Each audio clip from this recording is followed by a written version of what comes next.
Hello সবাইকে। তোমরা যারা বাইরের দেশে এমবিবিএস করতেছো তারা হয়তো জানো না যে কিভাবে বিএমডিসির পরীক্ষাটা হয় বা কি সিলেবাসের পরীক্ষাটা হয়। আজকে আমরা একটু বিশদ এই ব্যাপারে একটু কথা বলবো।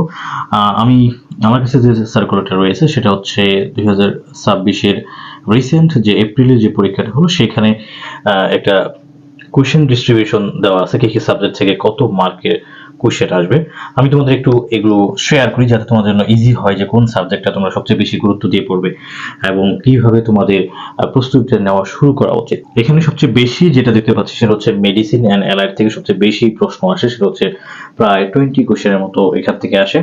এছাড়াও অ্যানাটমি থেকে 5টার মতো কোয়েশ্চেন, ফিজিওলজি থেকে 5টা, বায়োকেমিস্ট্রি থেকে 3টা, ফরেনসিক মেডিসিন থেকে 2টা, ফার্মাকোলজি থেকে 4টা, প্যাথোলজি থেকে 5টা, মাইক্রোবায়োলজি থেকে 4টা, কমিউনিটি মেডিসিন থেকে 2টা, মেডিসিন অ্যান্ড অ্যালাইড তো বলেই দিয়েছি 20টা কোশ্চেন আসে, সার্জারি থেকে আসবে 16টার মতো কোশ্চেন, গাইনি থেকে আসবে 13টা, অর্থোপেডিক্স থেকে আসবে 3টা, যদিও অর্থোপেডিক্সটা এইখানে আলাদা করে দিয়েছে বাট এটা কিন্তু সার্জারির একটি পার্ট।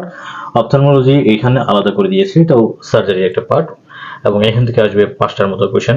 এনটি থেকে আসবে 5টার মতো কোশ্চেন, পেডিয়াট্রিক্স থেকে আসবে 8টার মতো কোশ্চেন। এবং আমি যদি দেখি যে যেহেতু আলাদা করে ব্রাঞ্চ করে দিয়েছে সার্জারির সব টপিকগুলো, সব মিলিয়ে সার্জারিতে 16টা এবং অর্থোতে 3টা এবং অপথলমোতে 5টা, ইএনটিতে 5টা, হিউজ একটা অ্যামাউন্ট কিন্তু প্রশ্ন সার্জারি থেকে চলে আসে। অনেকেই শুধু পড়াশোনা মেডিসিন রিলেটেড করে থাকে কিন্তু সার্জারির দিকে তাদের হয়তো ওভাবে একটা ভ্রুক্ষেপ হয় না বা ওভাবে খেয়াল করার সুযোগ হয় না, বাট সার্জারি থেকে কিন্তু প্রচুর প্রশ্ন আসে। এবং পেডিয়াট্রিক্স থেকেও বলেছি 8টা কোশ্চেন আসে, এবং প্রতি কোশ্চেন প্যাটার্নটা সাধারণত হয় ট্রু ফলস, 4টা করে স্টেম থাকে এবং 1 ঘন্টা 40 মিনিট সময় পাওয়া যায়। টোটাল আমাদের 1 ঘন্টা 40 মিনিট সময় পাওয়া যায়। টোটাল মার্ক হচ্ছে 100, এবং এইখানে কারেক্ট অ্যান্সার করলে তুমি প্রতি মার্কের জন্য 0.25 করে পাবা, এবং ইনকারেক্ট যদি অ্যান্সার করো অথবা তুমি ডাবল অ্যান্সার করো সেক্ষেত্রে কিন্তু তোমার কিছু মার্ক মাইনাস হবে, সেটা হচ্ছে 0.06 মার্ক। সেটাও খুবই কম, অনেক কম, 0.06। তার মানে তুমি চাইলে কিন্তু যদি তোমার কোনো স্টেম কমন না পড়ে চাইলে কিন্তু তুমি সবগুলো ট্রু বা সবগুলো ফলস লাগাতে পারো, আর সেক্ষেত্রে কিন্তু তোমার কিছু না কিছু হবার সম্ভাবনা থাকবে।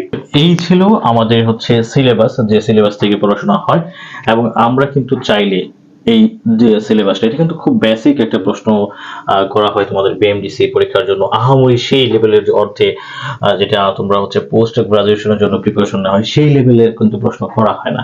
এখানে গ্রাজুয়েশন কমপ্লিট হওয়ার পর যে ধরনের প্রশ্ন করলে তুমি পারবা, পাস করে যাবে, সেই ধরনের প্রশ্নই তোমাকে করা হয় এবং খুব বেসিক প্রশ্ন। বাট তোমাকে জানতে হবে কিভাবে পড়তে হবে, সিলেবাসটা কিভাবে কমপ্লিট করতে হবে এবং কিভাবে প্রিপারেশন নিয়ে তুমি এক চান্সেই পাস করে যাবা।